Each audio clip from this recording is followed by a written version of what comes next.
So there's a level of fluidness that comes in our execution, especially like in an air-to-air tactical realm, um, that they don't have, and that's a huge advantage for us. It, Huge advantage for us. and I'm so not well educated on when it comes to the fighter or stealth bombers.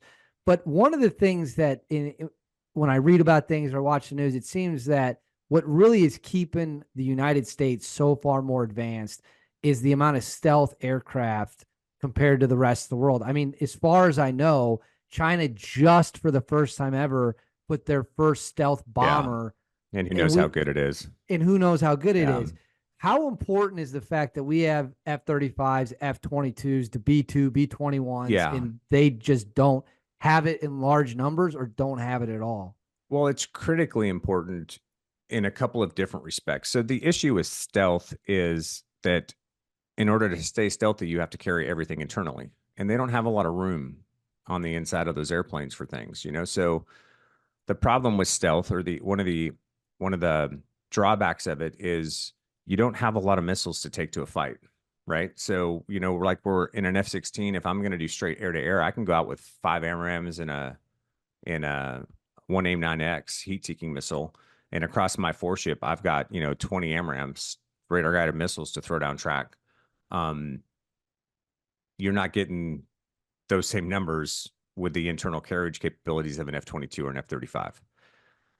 Super stealthy, and what most people, I think, on the civilian side don't realize is those guys actually get a lot closer to shoot adversary aircraft than you would think, because they only have so many missiles to give. They try to get close so the missile has a higher potential to kill than by shooting. If you shoot farther away, you can run the missile out of energy. If they maneuver, it may not catch up to them. Different thing. They get really close when they shoot, so that PK of that missile is higher.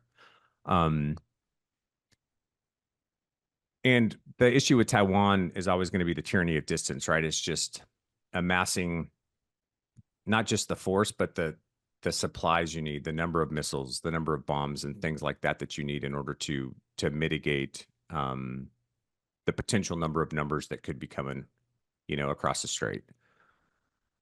That said, like the F-35 is phenomenal, and let me think what I can say here. What I'll say is the F-35 was never meant to do four ship operations like I was in the F-16. Um, I don't know. I have no, but if you read the papers or if you follow defense industry news at all, there's a number of companies that are testing subscale stealthy style drones. And my I was guess gonna is, was gonna ask yeah, you about and my that. guess is here's how you solve the internal carry problem, right?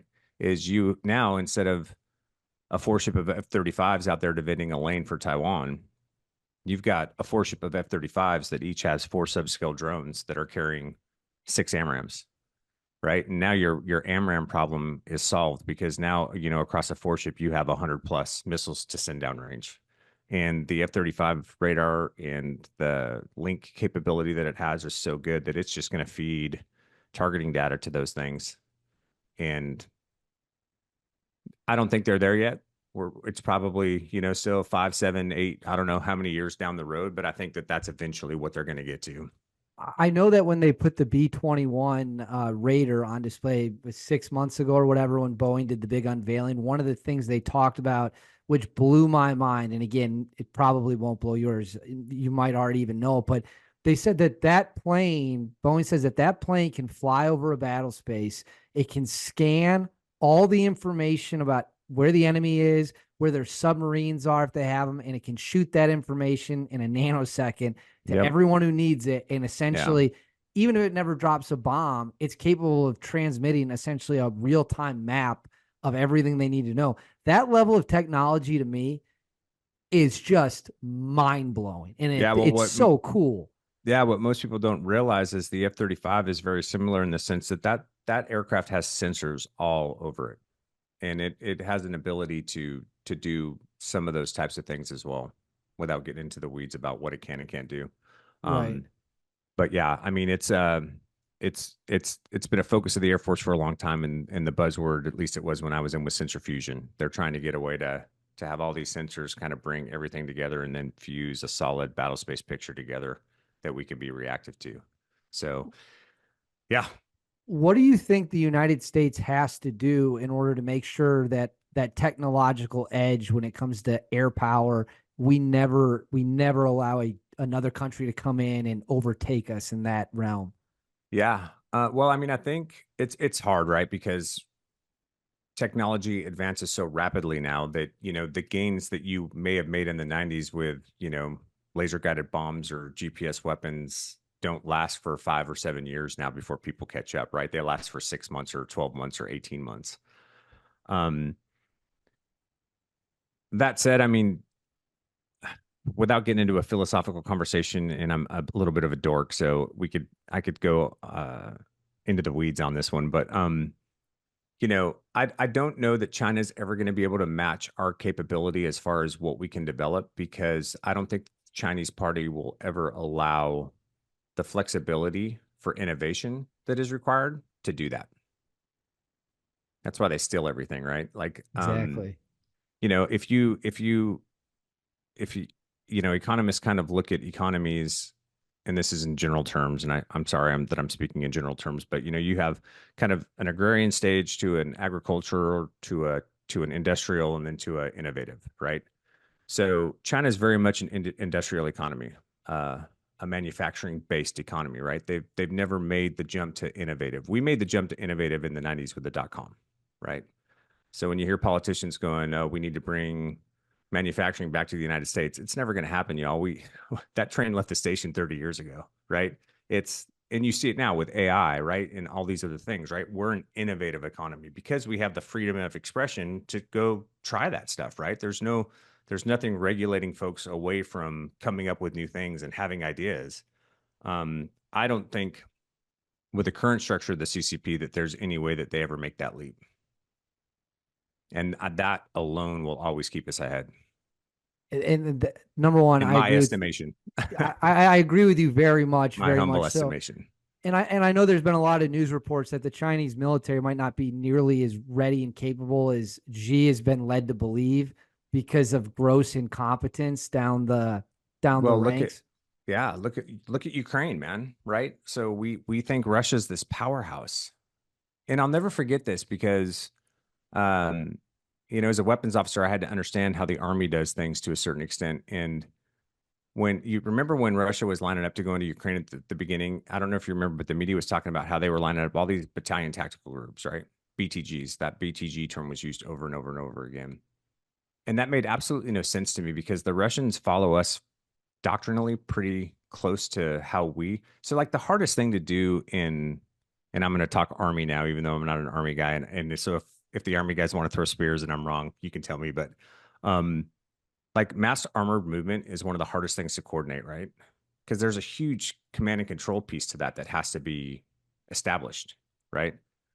And the fact that the Russians, instead of staying with like, a corps to division to echelon to battalion to whatever that structure is, they just lined up a bunch of BTGs and pushed the go button because they thought it was going to go like Crimea did, and they were going to meet no resistance. And then everything fell apart, right? So I think we tend to overestimate the capabilities of our adversaries to a certain extent, which I'm fine with.